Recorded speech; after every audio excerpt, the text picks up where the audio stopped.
In today's video, we're going to be going over some head-turning warm weather fragrances that you should be picking up right now and wearing if you want to stand out this upcoming spring and summer. Because I think at the end of the day, this hobby is growing. I think that's very common, especially when you look at just how many new people are pouring into the hobby and having an interest in this on a daily basis.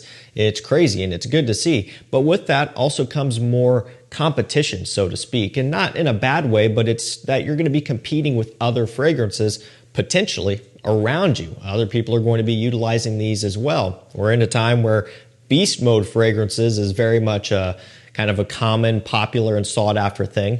So if you want to kind of stand out up against a lot of those powerhouse Sauvage, Dylan Bleu, Armani Stronger With You types, you're going to want to go for something that does have kind of a unique twist to it.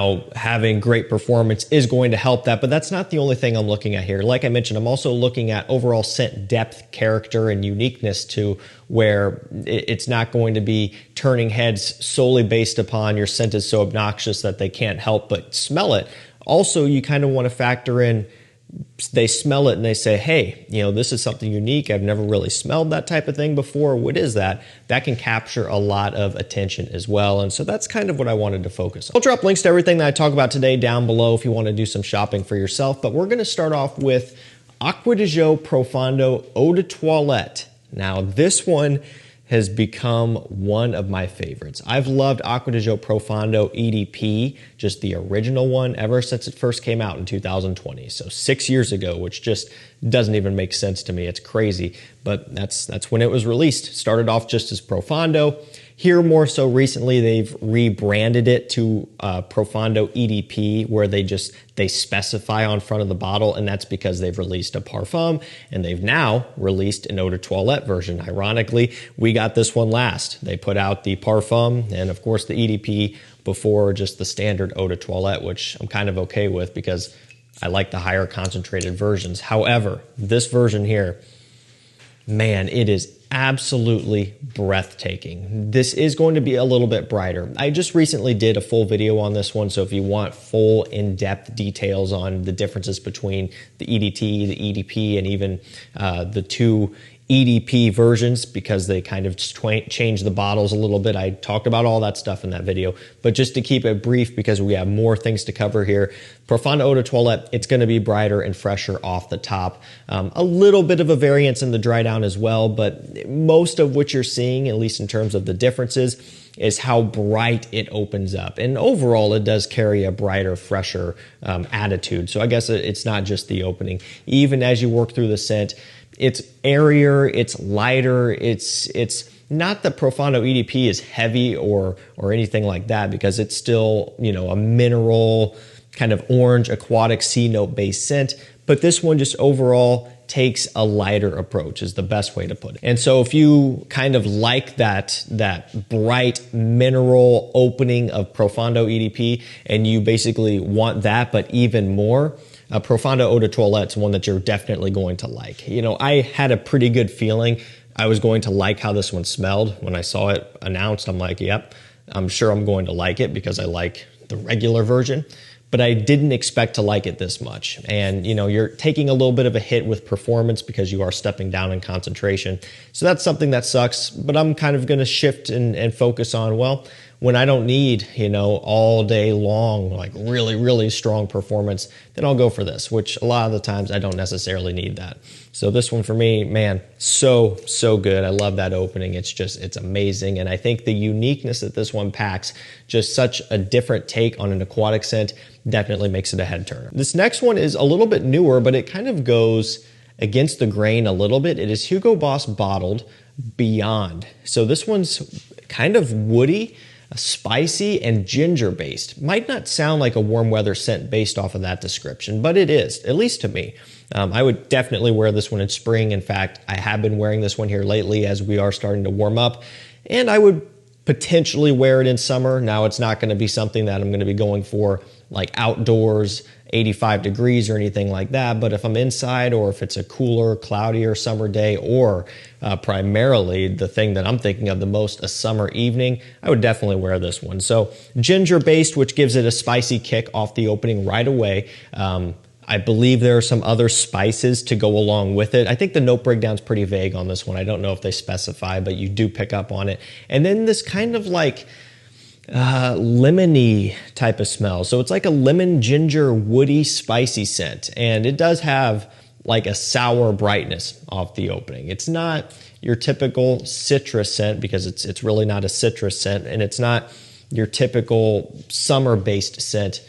But man, it does smell really good, and it ultimately is very unique. This one kind of had some big shoes to fill because it was released after Hugo Boss Bottled Absolute. And so, you know, when we're coming out of that version and even Boss Bottled Elixir, it's a big change, right? But I think that, you know, putting those aside and just looking at this one for what it is, it does stand out. It's not another blue scent. It's not another aquatic. It's not another tonka bean, vanilla, chestnut, sweet type of scent.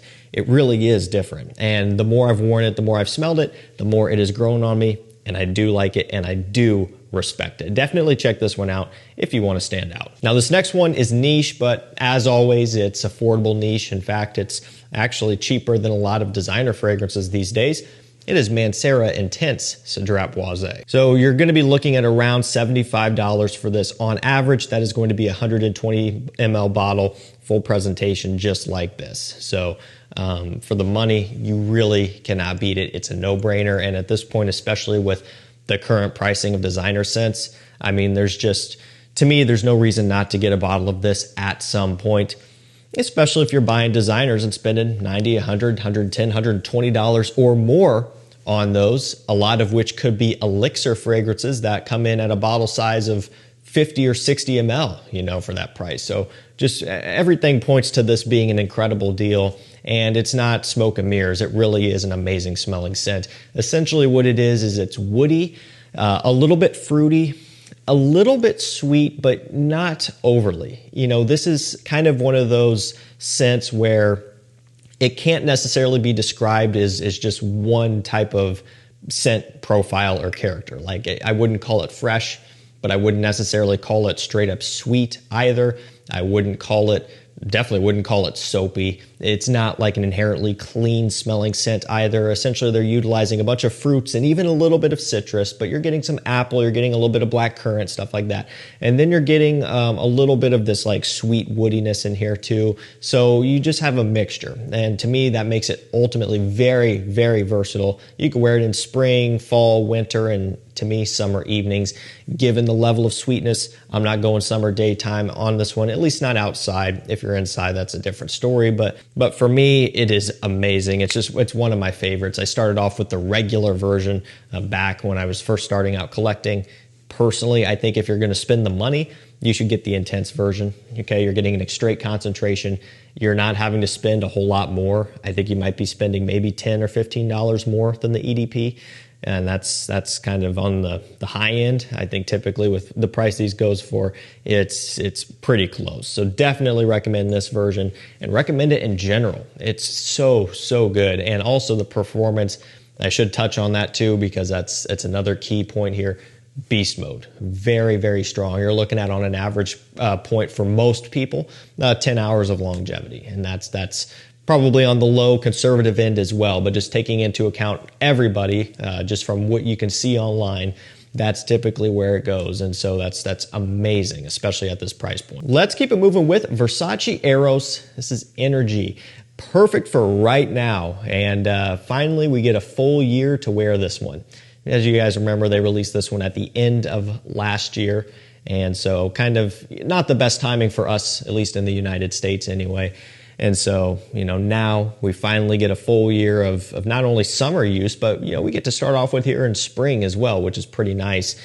And also it's so bizarre to me that it took them this long to put out a dedicated summer version. You know, they got a little bit closer to it with Eros Flame. It's still not full on summer, but you know, it had a little bit more of a, like an orange focus instead of just being apple and vanilla and tonka and mint. You know, they kind of pushed it that way a little bit, like they toyed around with the idea, but then they didn't go all that way.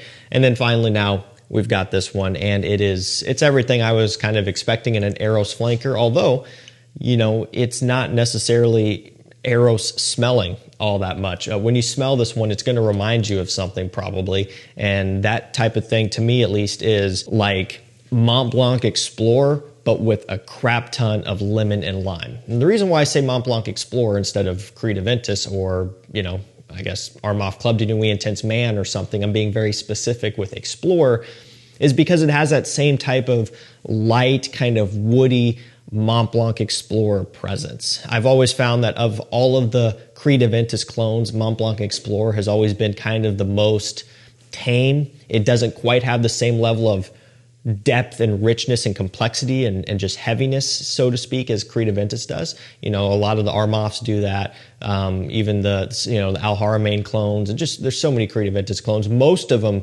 go in that direction. Explorer, always been lighter. This takes that lighter approach. But then again, they're throwing in a ton, a whole bunch of sour citrus. And it's something that when you spray this, it wakes you right up. If you're tired, spray this on. It's gonna get your attention really quick. And that's why it works as a head turner, is because people smell this and they're like, what was that? You know, it's really punchy and vibrant, making it perfect for spring and summer wear. To me, it's hard not to recommend one of the classics, although maybe this one's not quite as classic as the others. Bleu de Chanel Parfum, you know, the Eau de Parfum and especially the Eau de Toilette, those are like the quintessential blue fragrances, like just the iconic scents. Everybody knows them. Everybody has seen them, smelled them. They've heard of them. Like everybody knows Bleu de Chanel, really. You know, it's just iconic fragrances, to use that word again. The Parfum never got quite as popular. I think by the time this one was released, we were shifting away from that and moving more so towards like, honestly, like Dior Sauvage level of hype, and then moving into some other things as well. And I think the Parfum didn't quite land the same way that the Eau de Parfum did, which is okay. I'm fine with that because it feels like we get to keep this one to ourselves a little bit more. This one uses a nice lemon zest off the opening, and overall is going to be just a little bit warmer, a little bit more inviting than the Eau de Parfum. The Eau de Parfum using that grapefruit to a strong degree with that incense smokiness as well. This one's going to be just a little bit more smooth and more woody. And the perfect way to describe it, and I love when it works out like this, you wear Bleu de Chanel during the day, to school, to work, whatever you got to do during the day. And if you got a date or something in the evening, throw on the Parfum right over top of it. It's going to layer perfectly, and this is perfect for an evening out, for a date night. Couldn't be better, and you don't have to worry about them clashing in a bad way. They mix really well, and you would kind of expect that. All right, this next one is probably the most unique scent out of the entire list. Some people might say it's challenging, and if you did, I would probably tend to agree with you. However, not to the level that you might think. It is Brioni Eau de Parfum Essentiel. So it's not an oud scent, because when I think of like challenging, polarizing fragrances, the first note that comes to my mind is oud.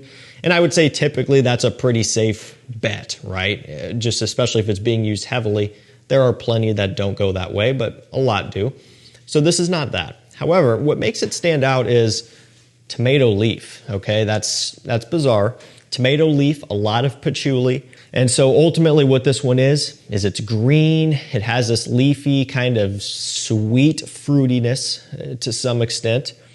And to double back on what I'm saying, green. This is a green fragrance. You would expect that maybe based upon the bottle. And luckily this is an instance where the bottle color does make sense. It does actually tie back to the scent. Very green from that leafy smell and of course from the patchouli.